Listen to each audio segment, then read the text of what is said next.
बाजार में लगातार छठे दिन दिखी कमजोरी। निफ्टी 67 अंक गिरकर 15,000 के नीचे हुआ बंद। सेंसेक्स में भी 135 अंकों से ज्यादा की गिरावट।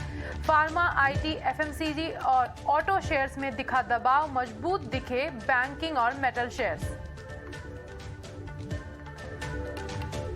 जीएसटी स्लैब मर्जर को लेकर नहीं हो सका कोई फैसला। ग्रुप ऑफ मिनिस्टर्स ने तैयार की अंतरिम रिपोर्ट। अगली जीएसटी काउंसिल मीटिंग में पेश होगी रिपोर्ट।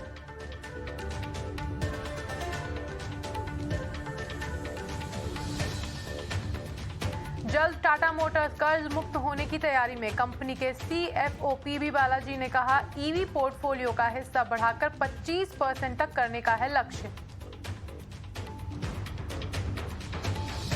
खाने का तेल बेचने वाले ब्रांड धारा अपने सरसों और रिफाइंड ऑयल की कीमतों में कर सकती है 15 रुपए की कटौती।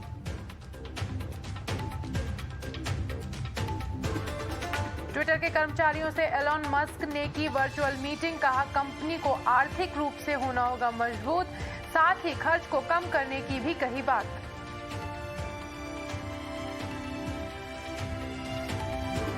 जून को वडोदरा दौरे पर पीएम नरेंद्र मोदी 16,000 करोड़ से अधिक की रेलवे परियोजनाओं का शिलान्यास और उद्घाटन करेंगे।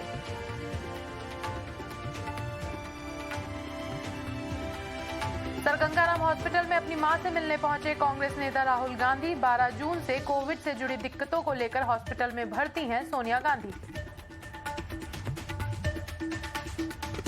हिरासत में लिए जाने पर बोली कांग्रेस नेता रेणुका चौधरी। कहा, मैंने कुछ नहीं किया, फिर भी मुझ पर केस दर्ज किया गया, मैं भी लड़ूंगी। राष्ट्रपति चुनाव को लेकर सभी राजनीतिक दलों से बातचीत जारी। महाराष्ट्र के सीएम उद्धव ठाकरे से रक्षा मंत्री राजनाथ सिंह की फोन पर हुई बातचीत। दिल्ली के राजेंद्र नगर में सीएम केजरीवाल का आज रोड शो। राजेंद्र नगर विधानसभा उपचुनाव को लेकर करेंगे चुनाव प्रचार।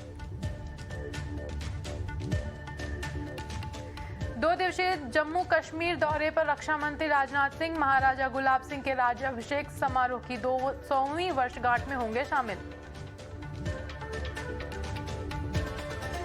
जम्मू कश्मीर दौरे पर रक्षा मंत्री राजनाथ सिंह ने दी पाकिस्तान को चेतावनी। कहा, भारत को हजारों जख्म देकर लहूलुहान करने की कोशिश कर रहा है पाकिस्तान, दिया जाएगा करारा जवाब।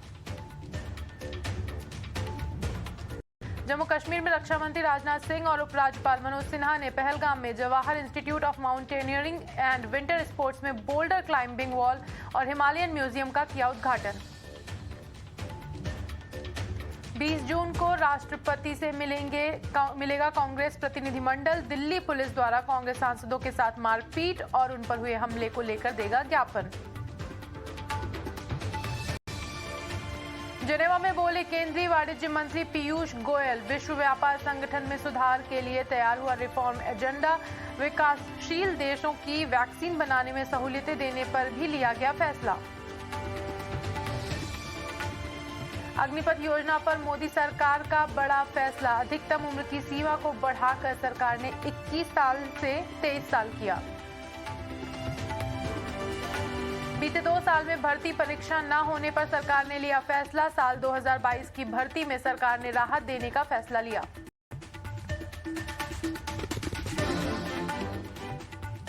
थल सेनाध्यक्ष जनरल मनोज पांडे ने दिया बयान। कोविड की वजह से पिछले 2 साल से नहीं हुई सेना में भर्तियां। जल्द ही भर्ती प्रक्रिया के कार्यक्रम का होगा ऐलान।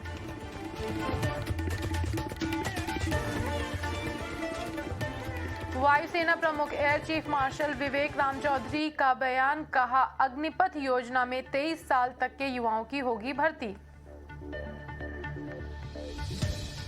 सेना में अग्निपथ स्कीम के खिलाफ यूपी, बिहार, हरियाणा समेत कई राज्यों में उग्र प्रदर्शन। स्टेशन पर पथराव और ट्रेनों में लगाई गई आग। बिहार के समस्तीपुर में अग्निपथ योजना पर छात्रों का भारी विरोध प्रदर्शन। समस्तीपुर में उपद्रवियों ने ट्रेन में लगाई आग। छात्रों ने सरकार के खिलाफ जाहिर की नाराजगी।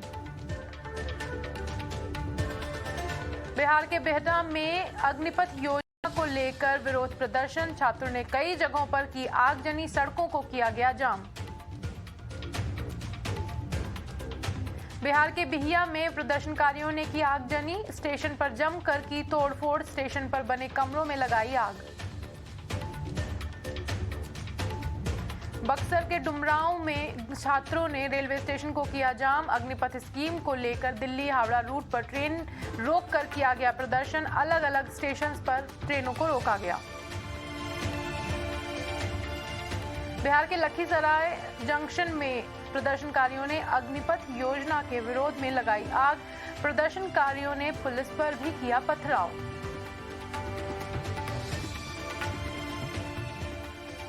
बिहार में रेल की पटरी पर हो रहे धरने की वजह से कई ट्रेनें रद्द, अब तक 34 से ज्यादा ट्रेनों को किया गया रद्द। अग्निपथ योजना पर मोदी सरकार के फैसले, आरजेडी नेता तेज प्रताप यादव का बयान, कहा जुमला वीरों से सतर्क और सावधान रहें। धारा 144 की वजह से पलवल में सभी रैलियों और रोड शो का परमिशन रद्द, सुरक्षा के मद्देनजर प्रशासन ने लिया फैसला। हरियाणा के गुरुग्राम में डीएम ने किया ऐलान, गुरुग्राम में 4 से अधिक लोगों के इकट्ठा होने पर धारा 144 के तहत रोक अभी भी है जारी, उल्लंघन करने वालों के खिलाफ होगी कड़ी कार्रवाई। देश भर में प्रदर्शन को लेकर ओवैसी का पीएम मोदी पर हमला, कहा टीवी पर वापस आकर इस स्कीम को वापस लें। पीएम मोदी, बाकी सब बर्बाद करने के बाद कम से कम फौज पर रहम कीजिए। अग्निपथ योजना पर बोले पूर्व air chief marshal RKS Bhadauria, कहा सेना में भर्ती होने वाले युवाओं के मन में हिंसा और विरोध जैसी कोई जगह नहीं होती।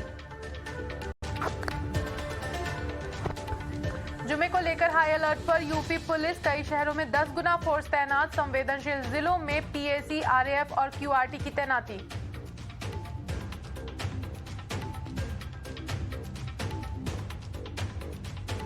वाराणसी में जुमे के मौके पर सुरक्षा व्यवस्था कड़ी, पुलिस ने अर्धसैनिक बलों के साथ पूरे इलाके में किया फ्लैग मार्च।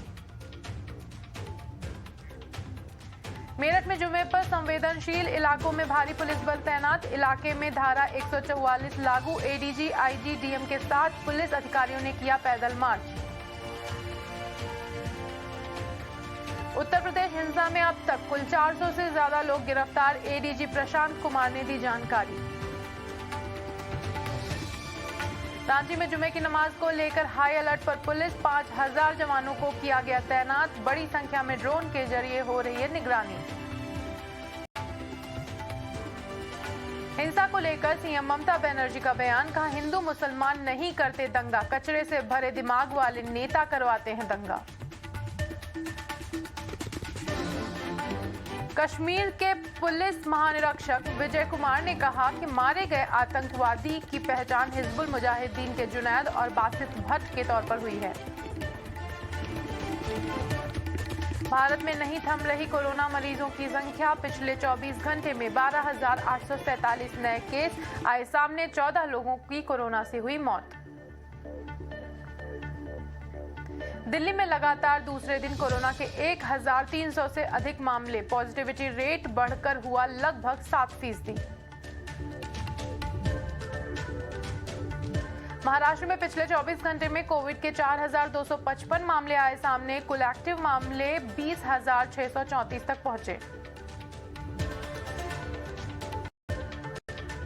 उत्तराखंड के कुछ इलाकों में लगातार हो रही है बारिश, पूरे राज्य में 3 दिनों का येलो अलर्ट, जगह जगह पर SDRF और DDRF के जवान तैनात। असम के गुवाहाटी में भारी बारिश से कई इलाकों में भरा पानी, पानी भरने से परेशान हुए लोग। असम में बारिश और बाढ़ के बीच बचाव अभियान जारी, सेना के गजराज कॉर्प्स ने अपनी 3 यूनिट को राहत बचाव काम में लगाया। मेघालय में अगले 5 दिनों तक भारी बारिश की संभावना, आज से 20 जून तक सभी स्कूल बंद रहेंगे। बाबा बर्फानी की ताजा तस्वीरें आई सामने, 30 जून से शुरू होगी अमरनाथ यात्रा, सुरक्षा के चाक चौबंद इंतजाम किए गए।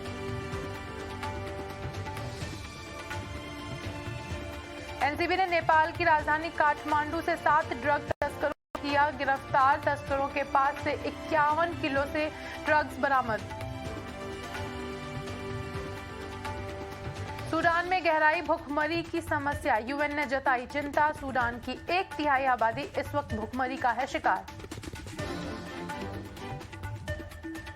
आज हो सकता है पाकिस्तान के FATF ग्रे लिस्ट पर फैसला। आतंकवाद को बढ़ावा देने के कारण FATF ने पाकिस्तान को ग्रे लिस्ट में रखा है। अमेरिका के अलबामा में चर्च में गोलीबारी में एक शख्स की मौत, 2 लोग गंभीर रूप से घायल। पेरू के समुद्री तट पर पलटा जहाज, मछली मारने वाले जहाज को समुद्री तट पर स्क्रैप के लिए रखा गया था।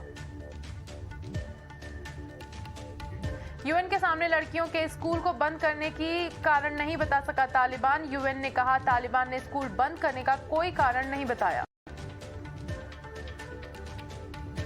पूर्वी यूक्रेन के रिहायशी इलाकों पर रूस का हमला, मिसाइल हमले में 4 लोगों की मौत।